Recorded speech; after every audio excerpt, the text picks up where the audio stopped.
بہت سے لوگ کہتے ہیں کہ علامہ خادم حسین رضوی صاحب گالی دیتے ہیں، مگر کیا آپ نے ان حضرات کی گالیوں کے بارے میں کچھ سنا ہے؟ بس پاٹے جھنڈا بھی نا ماں ترکاری سے دادے ڈم بچے ہوئے انسان پٹھے کتے حرامزادے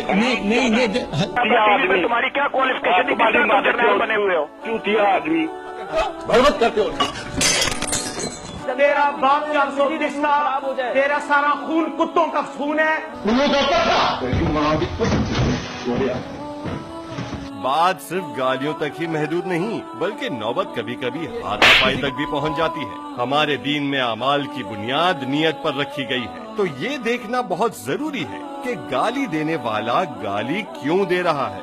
یہ سیاستدان ایک دوسرے کو گالی اس لیے دے رہے ہیں کیونکہ سامنے والے نے ان کے لیڈر کو، ان کی ذات کو نشانہ بنایا ہے. اس لیے ہاتھ اٹھا رہے ہیں کیونکہ بات ان کی ذات پر آ گئی. مگر جانتے ہیں خادم حسین رضوی کی جو کلپ ہر جگہ گردش کر رہی ہے وہ کب کی ہے؟ یہ کلپ غازی ممتاز قادری کی شہادت کے دوسرے دن کی ہے. اس دن ہر عاشق رسول کا دل غم سے بوجھل اور ذہن غصے سے بپرا ہوا تھا.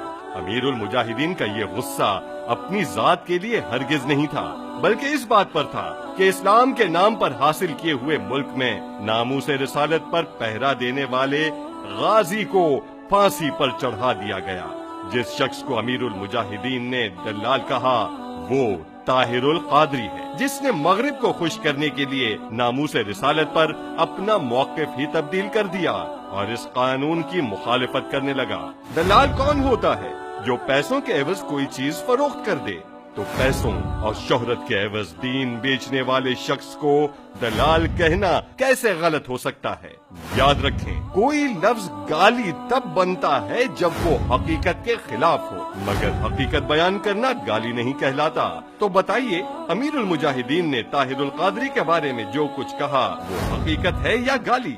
مسلم لیگ اور پیپلز پارٹی طاہر القادری کو اپنے سیاسی مفاد کے لیے برا بھلا کہیں تو جائز، مگر امیر المجاہدین دین کے دفاع میں اس پر تنقید کریں تو غلط. کیونکہ امیر المجاہدین نے جب بھی سخت زبان استعمال کی تو صرف اس کے خلاف جس نے دین سے غداری کی. میں آپ کو چیلنج کرتا ہوں کہ ایک بھی ایسی ویڈیو پیش نہیں کی جا سکتی جس میں امیر المجاہدین نے خود پر تنقید کرنے والوں کو برا بھلا کہا ہو. ان کا ہدف صرف دشمنان دین ہے.